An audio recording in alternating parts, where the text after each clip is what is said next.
ताहिर भाई, ये कराची वाली जो बात है, ये बात सच है जो कि आप फरमा रहे थे? कराची वाला ये क्या वाकया, इस पे जरा रोशनी डालिए, फिर मैं आगे जाऊं। देखिए, ये कराची की एक तस्वीर आई है कि कोई चर्च की दीवार के ऊपर जो है जाके किसी ने आयतें लिख दी हैं। ओ भाई, खुदा का वास्ता है, अपनी मस्जिदों में जाके सब कुछ करो।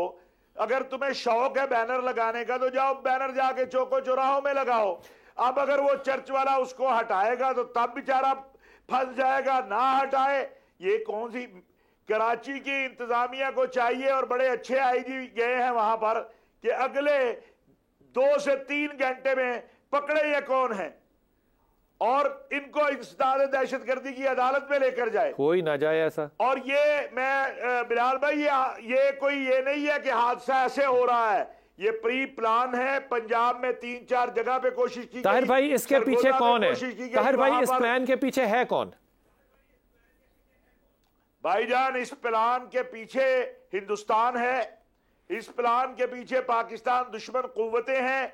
जो कुछ हिंदुस्तान में मणिपुर में बाकी जगह हो रहा था, उन्होंने उससे तवज्जो हटाने और आपके मुल्क के अंदर जो कुछ चीजें नई होनी शुरू हुई थी, इन्वेस्टमेंट काउंसिल बनी थी, फैसिलिटेशन काउंसिल, ग्रीन पाकिस्तान, दुनिया मुतवज्जे हो रही थी, उस सारे की सारी तवज्जो अब ये 21-22 जो चर्च जले हैं, पूरी दुनिया इस पे बात कर रही है। हमें अकल ही नहीं आ रही। हम समझ रहे हैं हमने बड़ा मार्का मार लिया। ताहिर भाई साथ रहिएगा, मैं आपको इस बात में शामिल करता हूं। ताहिर भाई मेरे साथ रहिएगा। एक मैं नाम नहीं लेता, आपके एक चाहने वाले और आपके एक जानने वाले साहब से मेरी रात को फ़ोन पे बात हो रही थी, तो उनको पता चल गया कि मैंने फ़ोन उनको इसीलिए किया होगा। तो उन्होंने मुझे कहा सगात भाई ज़रा गौर कीजिएगा, उन्होंने कहा कि जो आपके कुरान में सूरह मरियम है, इसमें तस्करा हमारा है या आपका? जी वाह, किस्सा बंद हो गया। उन्होंने कहा भाई, इसीलिए हमारी तरफ से कभी आपको शिकायत नहीं मिलेगी। कितनी ठुकी हुई बात की, कितनी ठुकी हुई बात की। उसके बाद कोई कॉन्वर्सेशन नहीं थी। उन्होंने कहा ये हमारे लिए ना, तो हमारी तरफ से आपको कभी शिकायत का मौका नहीं मिला, ना मिलेगा इंशाअल्लाह ताला। हुजूर एकदस, तकलीफ ज्यादा है, शर्मिंदगी ज्यादा है या नुकसान ज्यादा है? सर, तकलीफ बहुत है, नुकसान तो पूरा हो जाता है। वहाँ के लोग जो अब भी खौफजदा अपने घरों को भी वापस नहीं जा रहे, और जो गए हैं वो अपने घरों को देखकर रो रहे हैं। बच्चे जब अपनी चीज़ों को, साइकिल को आधा जला हुआ देख के रो रहे हैं। जिन बच्चियों के जहेज तैयार थे जल गए हैं। वो चोरी, जो मैं कहता हूँ कि वहाँ पे पहले डाका पड़ा, ये तला ठीक है जी, बिल्कुल ठीक। पहले चोरी की, फिर आग लगा, डाका डाला, फिर मजहब के नाम पे, और इसको हम नामूस से मजहब कह रहे हैं। सर हमारे लिए डाका डाल रहे हैं। हमारे लिए तो ये बहुत तकलीफ की बात है, शर्मिंदगी की बात है, हद हो गई है। अभी वहां पे क्या हालात हैं इस वक्त एज ऑफ नाउ? हाँ, ये अभी बड़े भाई बोल रहे थे, मौलाना ताहिर अशरफी साहब, इसने काम वैसे बड़ा, इसने हाथ जोड़ के माफी मांगी। इन्होंने जाकर सर जो काम किया ना, वो बच्चियों के सर पे चादरें डाल दी हैं। आपने जो जुमला कहा था वो फिर बड़ा काम किया, क्या याद आया? बड़ा काम किया। क्या याद आया हमें? तो वो करबला वाली बात याद आ गई। तो अब मैं इसके बारे में भी ये कहता हूँ कि कैसी हमारी सियासत, कैसा हमारा निज़ाम। हुसैन से भी मरासम, यजीद को भी सलाम। कैसा हमारा निज़ाम है ये? हम लोग दोगले लोग हैं। इस वक्त हमें चीज़ों की नहीं है, मैं अक्सर ये कहता हूँ कि ज़हन साजी की ज़रूरत है, अखलाकियात की ज़रूरत करेगा। सर, हम जो लीडर हैं, ये हमारी जिम्मेदारी है। जब लीडर ही आगे लग के ये काम करेंगे, वही ऐलान करेंगे क्या वो इकट्ठे हो, तो फिर करेगा, फिर ऐसे ही होगा। मैं आपको बाइबल की आयत कोड करके बताना चाहता हूँ कि जहाँ भी कोई भी इलाका हो, कोई भी ऐसा मुल्क हो जहाँ खून रेजी होती है, अहद शिकनी होती है। अभी मेरे भाई ने, मौलाना ताहिर अशरफी ने कहा कि अहद तोड़ा है। अहद है, ये कॉवेनेंट है, अहद तोड़ा ही नहीं जा सकता। इन लोगों ने उस अहद को तोड़ा है और लिखा है कि जहाँ कहीं अहद शिकनी है, खून रेजी है, चकोरी है, चोरी है, और उस मुल्क के साथ, उस इलाके के साथ अल्लाह ताला का, खुदा का झगड़ा है। और जब खुदा का झगड़ा होगा तो वो क्या हाल होगा उस मुल्क का। मुझे दुख हो रहा है। इस बात को उठाइएगा, फिर तो खुदा का झगड़ा है ना हमारे साथ झगड़ा है। ये देखिए, ये मुझे दुख हो रहा है, मोटरवे पे जो हादसा हुआ है, कितने लोग मर गए। आप एक लफ्ज़ इस्तेमाल करते होते, मैं आपको अक्सर सुनता हूँ, मकाफाते अमल। उसी जगह पे जहाँ एक बहुत बड़ा ट्राला पेट्रोल का गिरा था, अहमदपुर से वहाँ भी मकाफाते अबल हुआ। चंद महीने पहले वहाँ एक लड़के को एक बड़े चौधरी ने जला दिया, किसी ने इसको छुड़ाया नहीं, मार रहा था वो। हम जुल्म पे खामोश रहते हैं ना, और हम उस वक्त खामोश थे, खुद रह जाते हैं। खामोश रहना भी जुर्म है। तारिक भाई, इसमें रब मोहम्मद करीम अलैहिस्सलातु तस्लीम, सबसे पहले तो यादावरी का शुक्रिया। और हमेशा की तरह आज आपने फिर एक बड़ी सुलगते हुए मौजू को, जो मैं समझता हूँ जिस पे पाकिस्तान के हर घर में बात होनी चाहिए, जिस पे बात हो भी रही है, में है। हाँ, पूरी एक फ़िज़ा जो है वो सोगवार है। और हम अपने मसीह बहन भाइयों के दुख दर्द में उसी दर्जे पे शरीक हैं जिस तरह इनकी अपनी कम्युनिटी के बाकी शहरों में आबाद लोग तकलीफ़ में हैं।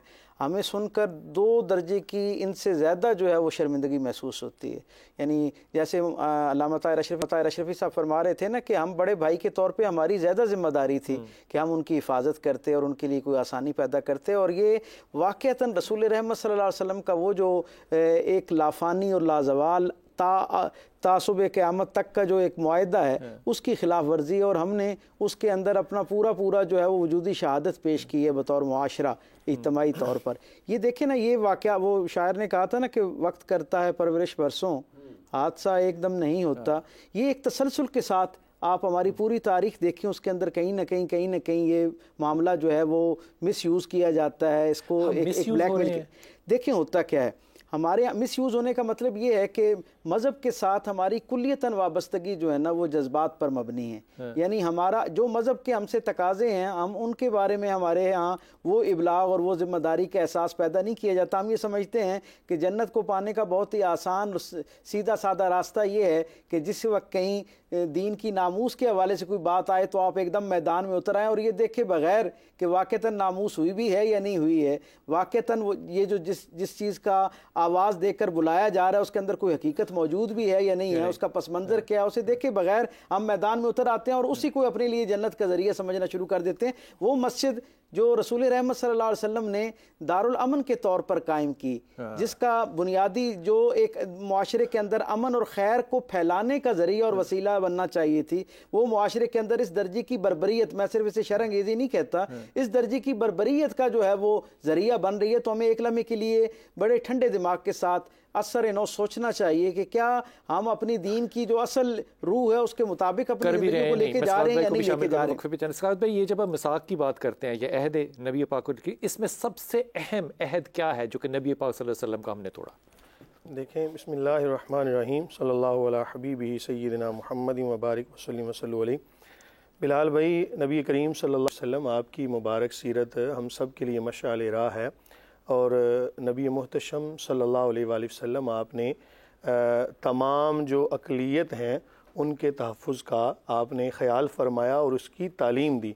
और देखें, जब हदीस मुबारक हमारे पेश नज़र आती है ना, नबी करीम सल्लल्लाहु अलैहि वसल्लम ने फरमाया, जिसका मफ़हूम है कि जो बंदा किसी मुआहिद यानी ज़िम्मी कह लें, मुआहिद कह लें, जो भी अक़लियत आप इसको कह लें, उसको नाहक कत्ल करता है तो वो जन्नत की खुशबू भी नहीं सूंघ सकता। अभी जो बात हो रही थी कि ये सारा मामला हुआ किस वजह से, जन्नत को पाने पे आ जाइए। इस मसाक में वो क्या चीज़ है जिस पे हमें शर्मिंदगी वाकई करनी चाहिए कि बैसियत मुसलमान जो हैं हमने इस नबी के अहद को तोड़ा। सर देखें, एक जो अक़लियतों के साथ हमारे मुआहदे हैं, उनमें से कोई भी मुआहदा जब हमने किसी के इस्मत को पमाल किया, किसी की इज़्ज़त को पमाल किया, किसी के घर को लूटा, जो भी मामलात हुए, अब चूँकि इससे पहले सारी बहस हो चुकी है, मैं इसलिए सिर्फ इशारतन कह रहा हूँ, तो अगर ये मामला जन्नत पाने के लिए था तो ये लोग तो जो कत्ल करने वाले हैं किसी को भी, चाहे वो मुआहिद हो चाहे कोई भी हो, तो नबी करीम सल्लल्लाहु अलैहि वसल्लम का वाज़े फरमान बुखारी शरीफ के अंदर मौजूद है कि ये लोग जन्नत की खुशबू भी नहीं सूंघ सकेंगे। चे जाए कि जन्नत में जाना तो दरकिनार, जन्नत की खुशबू भी नहीं सूंघ सकेंगे। हो गया। अब बताइए कुछ ऐसी जो रसूलुल्लाह, असल में ये मुआहदा 2 लोगों के दरमियान, आज के ज़माने के लोगों के दरमियान हो और तोड़ दिया जाए, वो भी काबिल मुज़म्मत है। कुजा ये कि रसूल रहमत का एक ऐसा मुआहदा जो हर कलमा गो की तरफ से है। अल्लाह के रसूल सल्लल्लाहु अलैहि वसल्लम ने कहा कि जो इस अहद को तोड़ेगा उसका जो मजलूम होगा उसका मुकदमा मैं लड़ूंगा। आप इससे तसव्वुर इसका मतलब ये हुआ, जब हम ये बात कर रहे हैं कि हमने बड़ी काम किया, हमने कोई नामूस बचाई, मुकदमा जब लड़ा जाएगा तो गौर कीजिए कि हमारे मर्द मुकाबिल कौन खड़ा होगा।